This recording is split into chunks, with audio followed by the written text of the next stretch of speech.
Porque marcou para mim algo que eu me lembro dentro do ônibus. Tem um vidrozinho, vidro do ônibus, né?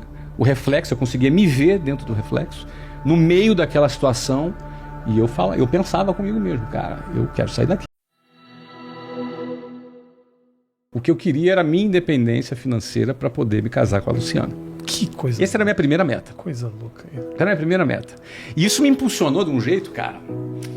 Cara, eu morava no Jabu. Do Jabu até o centro do Rio, onde eu trabalhava, dava 2 horas de ônibus, cara. Você imagina tu aguentar 2 horas de ônibus para ir e 2 horas para voltar? E não é 2 horas de ônibus qualquer, não. É ônibus lotado de gente, com um cara na tua frente, com outro cara com sovaco na tua cara, outro cara se esfregando na tua bunda. Você entendeu? Cara, 2 horas tensas. 2 horas tensas, cara.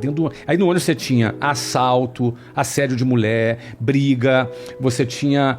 Cara, era uma aventura. Cada viagem, que a gente chamava de viagem, era uma aventura. Cada viagem. A gente chamava de viagem. Por 2 horas. Entendeu? E quando não era de ônibus, era de trem. Aí eu tinha que atravessar a favela Cavalo de Aço, andando, até a estação de trem de Senador Camará, para pegar o trem que vinha de Santa Cruz, lotado, até a Central do Brasil. Então, assim, a exclusão geográfica que eu chamo, né? É o cara que mora a 2 horas do trabalho. Então, por exemplo, eu chegava lá 8 horas da manhã para a minha primeira reunião. Eu tinha um amigo chamado Antônio, que morava no Leblon, que o pai dele trabalhava em Botafogo. Ele pegava uma carona de carro com o pai dele até Botafogo. No Botafogo entrava no metrô, 5 minutos no ar-condicionado, estava lá. Ele acordava às 7 horas da manhã, tomava café da manhã, suquinho de laranja, bonitinho, sentado na casa dele. Quando dava 8 horas da manhã, ele estava perfumadinho, chegava e sentava, olhava para mim e falava: bom dia, Flávio. A gente participava da mesma reunião. Eu tinha chegado em casa à meia-noite, tá? Acordava às 5 horas da manhã, escuro ainda, saía meio que tonto, engolia ali qualquer coisa rápida, porque 5h45 eu saía da minha casa, ainda escuro no inverno, no Rio de Janeiro. Caminhava até o ponto do ônibus para pegar um ônibus às 6 horas da manhã. Entrava no ônibus lotado, você chegava todo amassado, suado. Imagina no Rio de Janeiro, calor já de manhã, 30 graus às 6 horas da manhã, 35 graus às 7h40 da manhã. Você já ali suado, com um malandro suado do teu lado, e aí você olhando pro relógio, indo correndo para chegar lá, sentava 8 horas da manhã, já todo amassado, aí virava pro lado: bom dia, Antônio. Então, o que acontece? Tava lá o Antônio e o Flávio. Cara, a gente não partia do mesmo lugar.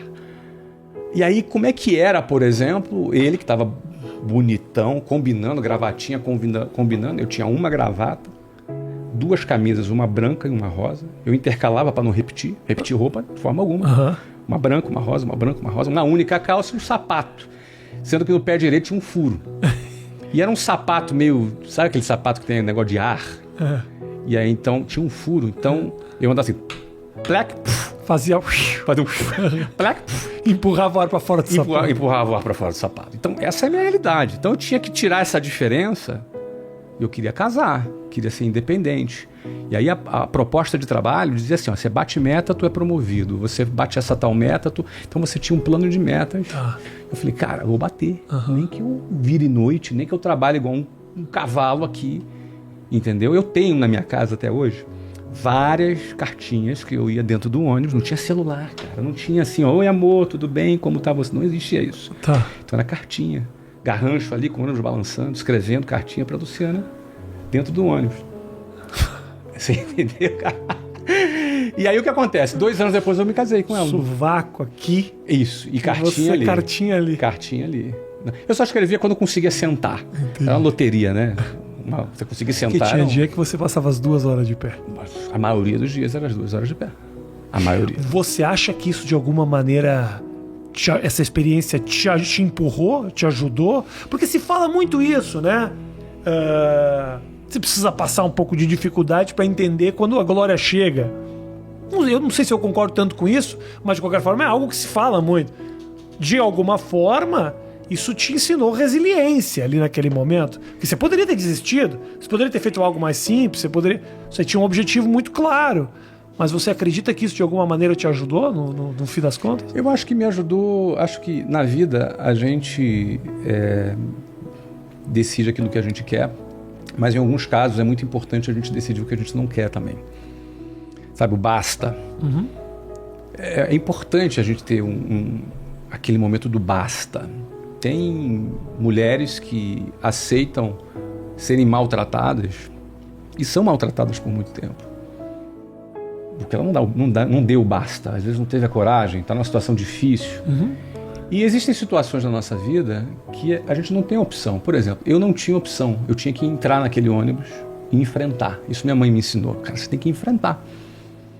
Enfrentar, às vezes, representava entrar no ônibus e andar pendurado no ônibus. Já andou pendurado no ônibus? Isso é grande, hein? Pendurado aonde você fala? Na porta do ônibus. Em Porto Alegre eu já tive, na época de escola, sim, mas era passageiro, não era em busca do futuro. Cara, pendurado no ônibus, não é em cima do ônibus, como surfista de ônibus, não era o meu caso, mas pendurado é o seguinte, cara, o teu ônibus chegou, se você não entrar naquele ônibus, você não chega no trabalho, e você tá com nego socado, todo mundo socado dentro do ônibus, e não tem espaço, e você acha um pedacinho de chão para botar o teu pé, e você se segura ali no ônibus, e você vai pendurado. Entendeu?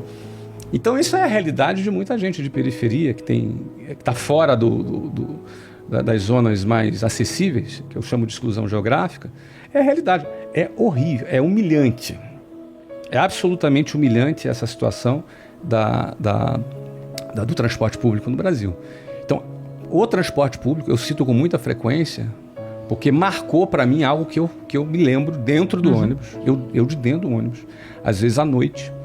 Quando eu digo ou à noite, ou então de manhãzinha, quando estava escuro do lado de fora, e eu olhava o reflexo, tem um vidrozinho, o vidro do ônibus, né?